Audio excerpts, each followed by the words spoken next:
means simply to understand the difference between one thing and another, but implies the unjust or prejudicial treatment of a person or a group of people. In its definition, discrimination is a necessary component for professional discernment and judgment, while in its implication, it is at odds with the law in some specific instances and in breach of broadly accepted medical ethics, as medicine is a profession with a strong tradition of helping people in need and rejecting stigmas that may bias other members of society. It is this difference between definition and implication that forms the dividing line for the individual medical provider and his organization, between an action that should be encouraged and implemented and one that should be reversed and rectified. The law stipulates that, and medical ethics endorse, that a medical professional cannot distinguish when providing care or hold a prejudice against, i.e., discriminate in any form based on race, color, national origin, disability, as well as, in many jurisdictions, other common differentiating features such as gender, sexual orientation, and other personal features. However, providers can withhold care when that care for a group or individual is beyond their expertise because of a specific characteristic, or if in rendering that care, a conflict with their personal, religious, or moral beliefs is created. This leaves a broad chasm in which each decision to deny care must be examined to see if that refusal is an act of discrimination, an act of discernment, or prejudice. An example of discernment over prejudice is a case in which a medical provider decided to prohibit the establishment of care of a patient who presented as a new client after having been immediately dismissed by other providers for inappropriate use of opioid medications. In, Opioid. in evaluating whether to accept the patient, the provider felt that she could not trust the patient and that lack of trust compromised the fundamental ingredient to the therapeutic relationship. She also felt that she did not have the mechanisms in place within her practice to monitor the patient's behavior should there be a legitimate need to manage the patient's pain in the future or any legitimate need to use a controlled substance. This would compromise her ability to fully care for the patient in the future. Therefore, her judgment to decline care is appropriate discrimination and not unjust prejudice. Another example of justified discrimination may be an instance where a morbidly obese person presents for pregnancy care to a community obstetrical office. In this community setting, the equipment and expertise necessary to provide adequate care is generally not present, as the condition of obesity presents a high risk pregnancy.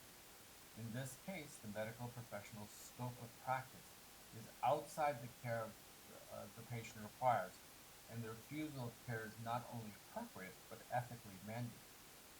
It is not prejudice against a group. A more controversial example is the rejection or termination of care of a minor patient whose parents refuse immunization. Immunization is universally accepted as necessary for community and personal health. Assuming no contraindications, the provider may feel that by accepting the parent's refusal to immunize, he is, indirectly, putting the patient and the community at harm, and therefore violating his prime ethical directive. After a thorough, respectful conversation, he may decline care as a choice not to Im- he may decline care as the choice not to immunize is a voluntary decision and does not place the parent in a protected group, members of whom generally have characteristics that are considered more inherent. This again represents discernment and not prejudice. Medical providers are human beings engaged in the most human of endeavors.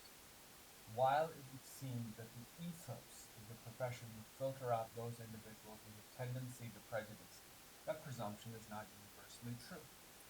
In those instances, the employing organization, or if there isn't any, a governing organization, has an obligation to intervene. The most obvious and direct occurrence is an instance in which there is refusal of care or compromise of care because of race, national origin, color, disability, or other inherent characteristic protected in the jurisdiction in which the provider practices. Since this behavior is against black-letter law, the employer is obligated to report and ultimately report And ultimately, the matter may be okay, to report, and ultimately the matter may be adjudicated by the Office of Civil Rights or the Joint Commission. The affected patient or patients may file a complaint. In this clear violation of the law, it is the organization's responsibility, to the extent possible, to rectify the damage and possibly remove the offending medical provider. A more difficult situation occurs when a provider's actions are not clearly prejudicial and reflect personal moral values, but nonetheless are harmful to the patient. Consider the example of a 17-year-old female who approaches her provider for assistance with a chemical abortion in a jurisdiction where abortion is legal. Her mother is with her at the time she approaches the provider and agrees with the minor patient's decision.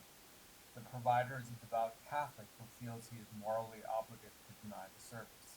He is part of a group which is composed of individual providers across a vast rural area. Time is of the essence as the young woman is approaching the point in pregnancy where chemical abortion would no longer be an option. Ultimately, the patient was able to find necessary services in time. She and her parent complained to the administrator of the practice that the provider's actions were prejudicial against her, that he unjustly denied medical care to her, and would do so to a class of pregnant women who needed a service that was legal in the jurisdiction in which they resided, and he practiced.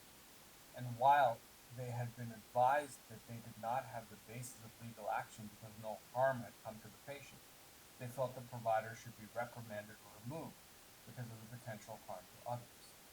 The practice held a meeting of providers, administrators, and legal counsel. The group decided that the provider did have the right to withhold care, that he found morally objectionable, but that as a group they had the ethical obligation to provide a necessary medical service to an established patient. A list of providers who were comfortable prescribing the appropriate medication in the circumstance was generated and shared among the providers.